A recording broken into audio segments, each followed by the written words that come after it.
Welcome to the Gruppetto, everyone. Only 1.5 weeks to go now until the Tour de France.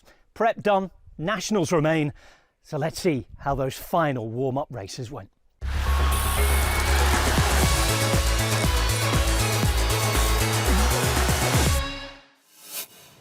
The last World Tour stage race before the main event of the season had begun with a crazy day of action on Swiss roads. And some big gaps too. Frenchman Romain Grégoire kept his lead after stage 2 as Vincenzo Albanese won a World Tour race for the first time in his career. New US champion Quinn Simmons held off the bunch a day later, celebrating being in the Stars and Stripes before remembering the late João Almeida 2 years after his tragic death at the race. To be honest, I really wanted to win yesterday. The 2-year anniversary, we lost Gino, and I really wanted to win and dedicate that to him, but I do it a day late. It was, it's really hard for me to be here again, especially seeing his mom at the start, but yeah, now I can pay a bit of tribute, and you know, for sure I had extra motivation today and a little bit of frustration. When racing resumed on day 4, a big day in the mountains was on the cards, ending over the border in Italy. Almeida has to find yet more time. Still got 1,700 metres to go. What sort of gap will be useful for him at the top? Almeida's coming over the top of here, and he's going to come over with about 40-odd seconds. How much can he take in the next 47? He knew that he had to do something today and find time. He's got a bigger chance to find more time tomorrow. He's a quality rider, Brian. If he could find a little bit more tomorrow, he's going to put a lot in the bank. He's gone into time trial mode right now. Checks over his shoulder, there's nothing to be seen. And he's going to sprint for the line because he wants the margin. When will he sit up? Finally allows himself to appreciate the crowd's cheers. And now the clock starts to roll. And here's Romain Grégoire, along with Felix Gall, and of course, Vauquelin. Mellon tried to drop Grégoire on occasion. No bonus seconds up for grabs. This is about honour only.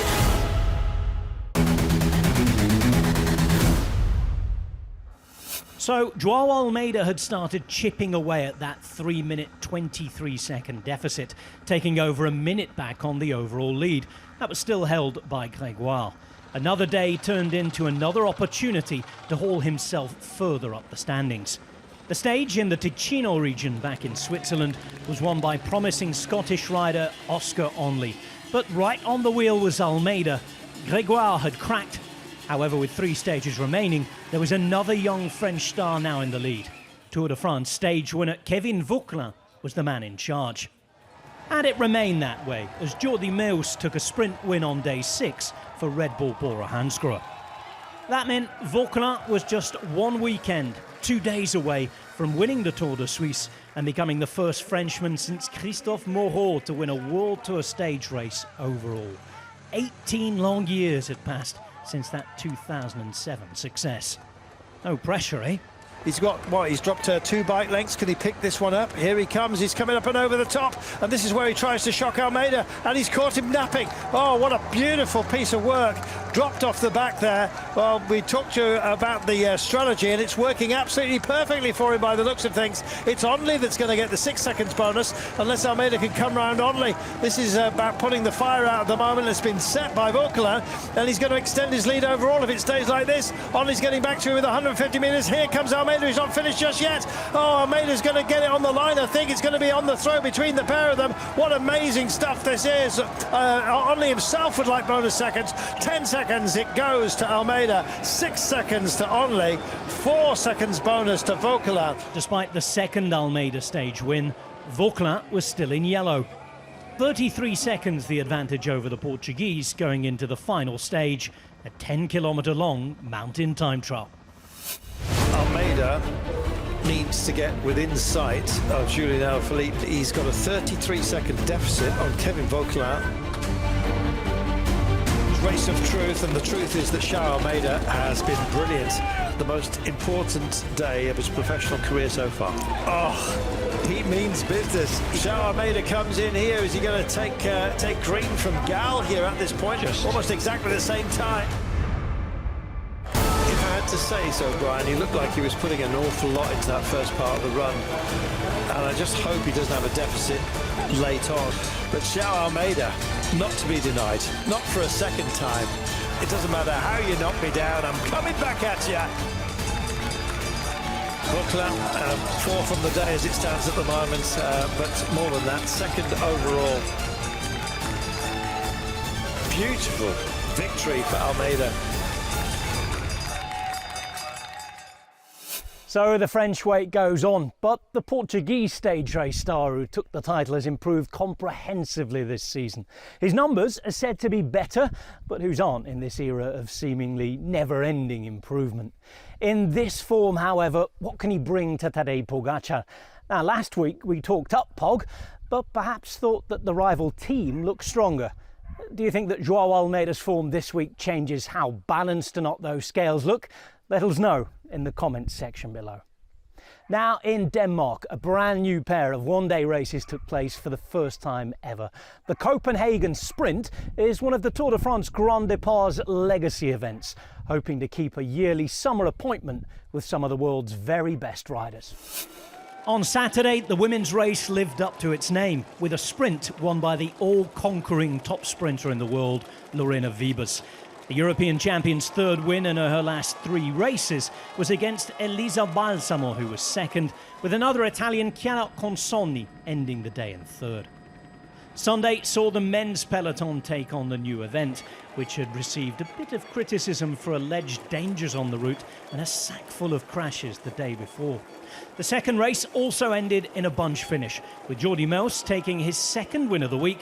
The Belgian had abandoned the morning after winning his stage in Switzerland with permission from the UCI.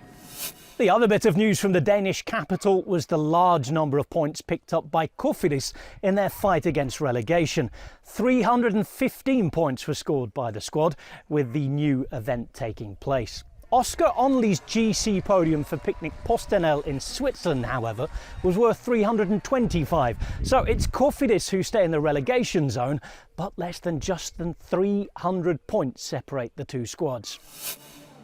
The Belgium Tour saw Pro Series action for the men, and it was a strong start for the host nation, with Tim Merlier taking another triumph in the opening sprint in Knokke. The Soudal-QuickStep man was put back in his place by Jasper Philipsen on day 2, and funnily enough, Putter. Ethan Hayter's first win since joining Soudal-QuickStep was a really special one, beating the mighty Filippo Ganna in a time trial, and on his new team's home Belgian soil too. The Briton took the leader's jersey into day 4, the most difficult on paper, taking place in hilly Wallonia. Attacks made it an entertaining stage, and by the end there were groups all over the road. Jenot Bergmoes grabbed the stage honours to make it a third Belgian win of the week, but a group of 3, just 5 seconds behind, changed the look of the general classification. Among them were Filippo Baroncini, the Italian who impressed at the recent Giro, had taken bonus seconds at the intermediate sprints along the way. So he ended the day in a leader's jersey for the first time ever in his career. The race's 5th and final stage started and ended in the nation's capital, Brussels, with just 7 seconds separating Baroncini, Hayter and Bergmoes on the podium. It was still all to play for. Despite the best efforts of the GC challengers to go for bonus seconds on the line, the stage ended in a traditional sprint, with Merlier matching his 2024 performance at his national tour. A second win for him and a first ever overall success for Baroncini, the first Italian to win the Tour of Belgium since Carmine Preziosi in 1967. Following an enforced break last year, with French resources having been tight in Olympic hosting year, the Route d'Occitanie returned for its 48th edition, and it began with a time trial. Spaniard Raúl García Pierna took the opening honours in southwest France, a first ever international victory for the former national TT champion, and a leader's jersey to go with it. 24 hours after that, Marijn van den Berg won a sprint for EF Education Easy Post. But the main event was scheduled for Friday, with a finish at Luzardida after first climbing one of the world's most famous cycling mountain passes, the Tourmalet. It's Nicolas Prudhomme with 6.5 kilometres to go who launches his attack. What a find Nicolas Prudhomme is proving to be. And he might as well start to dream big, because what he is achieving at the moment is pretty special. The Route d'Occitanie has proved another big step forward in the career. of a man who's a late bloomer. He said that if he wasn't a pro, he'd be an electrician. He has been rewired as a winner. It's now 3 in less than 3 months for Nicolas Prudhomme. The climbing didn't end there, with 2 first category and a second cat ascent on the race's final stage to Saint-Girons, 35 kilometres after the last of those 3 summits. Despite efforts from Caja Rural to move Jan Castellón up onto the podium, a reduced bunch reached the finish, with young Frenchman Thibaut Gruel saving what had been a poor showing from Groupama FDJ up to that point.